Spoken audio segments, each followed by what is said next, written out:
Hi friends, ப்ளவுஸில் hanging எப்படி ready பண்ணுறது நான் சொல்லித்தர போகிறேன். அதுக்கு இப்போது இந்த லேஸ் ஹேங்கிங் தான் நம்ம யூஸ் பண்ண போகிறோம். இது வந்து கடைகளில் ரெடிமேடாக நம்மளுக்கு கிடைக்குது. நம்ம ஆரி தான் போடணும்னு எந்த அவசியமும் இல்லை. இந்த ஹேங்கிங் வச்சு நம்ம ஈஸியாக எப்படி ப்ளவுஸில் கையில் ஜாயின் பண்ணுறது நான் உங்களுக்கு சொல்லித்தர போகிறேன். அதுக்கு இந்த இப்போது லேஸ் ஹேங்கிங்கை நம்ம எடுத்திருக்கோம். இதை வந்து அந்த ப்ளவுஸில் கையில் வந்து நம்ம அப்படியே அட்டாச் பண்ணால் போதும், ஹேங்கிங் சூப்பராக வந்துடும். அதுக்கு நம்ம ஏற்கனவே ரெடி பண்ணி வச்சுருந்த கை எடுத்துக்கலாம். அதில் நம்மளோட அளவு ப்ளவுஸில் இருக்கிற அந்த ரவுண்டு எண்டில் இருக்கிற ரவுண்டை நீங்கள் குறிச்சிக்கோங்க ஃபஸ்ட்டு. ஏன்னா நம்ம அப்போ வச்சா தான் அந்த ஃபினிஷிங் சூப்பராக எல்லாம் ஃபுல் ரவுண்டுக்கு வரும். நம்ம குத்து மதிப்பாக வச்சோம் நம்மளுக்கு பொருத்தும் போது கஷ்டமாக இருக்கும். இப்போது நம்ம அந்த அளவை குறிச்சிக்கலாம். ரெண்டு பக்கமுமே அந்த ரவுண்டோட அளவை நம்ம குறிச்சிக்கலாம். குறிச்சிட்டு லேஸை அந்த அளவுக்கு தேவையான மாதிரி நம்ம மடித்து முதல்ல எடுத்துக்கலாம். அந்த குறிச்சிருக்க அளவை விட ஒரு 1/4 இன்ச்சு வந்து அதிகமாக இருக்கிற மாதிரி நம்ம கட் பண்ணி எடுத்துக்க போகிறோம். அது கூட கொஞ்சம் எதுக்கு எடுக்கிறோன்னா அந்த சிலம்பில் நம்ம மடித்து விட்றதுக்காக. ரெண்டு பக்கமும் ஒவ்வொரு பீஸ் ஹேங்கிங்கை நீங்கள் எடுத்து விட்டுக்கோங்க. கை எடுத்து உருவுனா அது வந்துடும்னா இதே மாதிரி வந்துடும். அதை எடுத்து விட்டுட்டு அதில் 2 நூல் கிடைக்கும் நம்மளுக்கு. அந்த 2 நூலை நீங்கள் இப்படி முடிச்சு போட்டுக்கோங்க.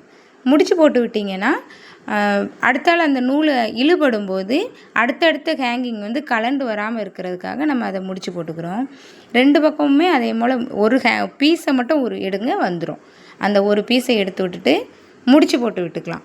முடிச்சு போட்ட பின்னாடி அந்த நூலை கட் பண்ணி விட்டுருங்க. 2 பக்கமும் அதிகமான சிலும்பல், அதாவது அது ஒரு மாதிரி நூல்லாம் கிளம்பி நின்றுச்சுன்னா அதை கட் பண்ணி விட்டுருங்க. கட் பண்ணி விட்டுட்டு இனி நம்ம நீளமாக 2 பக்கம் நம்ம குறித்து வச்சுருக்கோம். அந்த குறித்து வச்ச முதல் அளவில் இருந்து நம்ம இதை பொருத்த போகிறோம். நடுவில் இருந்து பொருத்த போகிறதில்ல. அந்த நம்ம ஏற்கனவே வெட்டி விட்டுருக்கோம்ல ஒரு ஹேங்கிங்கை எடுத்துகிட்டு அதில் ஒரு பக்கத்தில் அந்த சிலும்பல் வெளியே தெரியாமல் நம்ம மடித்து எடுத்துக்கலாம். ப்ளவுஸோட நல்ல பக்கம் மேலே தான் இருக்கணும். நல்ல பக்கம் மேலே இருக்க மாதிரி கணக்கு பண்ணிக்கோங்க.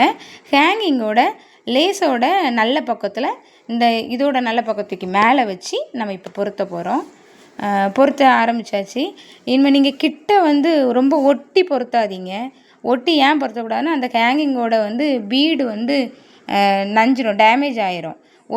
ஏற்கனவே லேஸ் வந்து 1/2 இன்ச்சு அளவுக்கு நம்மளுக்கு கொடுத்துருக்காங்க. அதனால் நீங்கள் ஒரு 1/4 இன்ச்சு அந்த துணியிலேருந்து விட்டு நீங்கள் அதுக்கு மேலே பொறுத்தினாலே ஃபினிஷிங் வந்து சூப்பராக வரும்.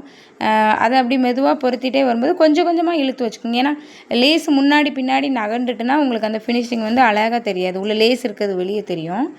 முதல்ல எப்படி உள்நோக்கி மடித்து விட்டீங்களோ அதே போல் முடிக்கும் போதும் அந்த சிலும்பலை நீங்கள் உள்நோக்கி மடித்து விட்டு அந்த இடத்துல கெட்டி தையல் போட்டு முடிச்சு விட்ருங்க. ஏன்னா நூல் வந்து அதில் நிற்கும் தானே, அதனால் அதை கெட்டி தையல் போட்டு முடிச்சு விட்றலாம். ஃபினிஷ் பண்ணி முடிச்சு எடுத்தாச்சு. அவ்வளோதான், ஈஸி. 2 நிமிஷத்தில் வந்து ப்ளவுஸுக்கு நம்ம ஹேங்கிங் போட்டாச்சு.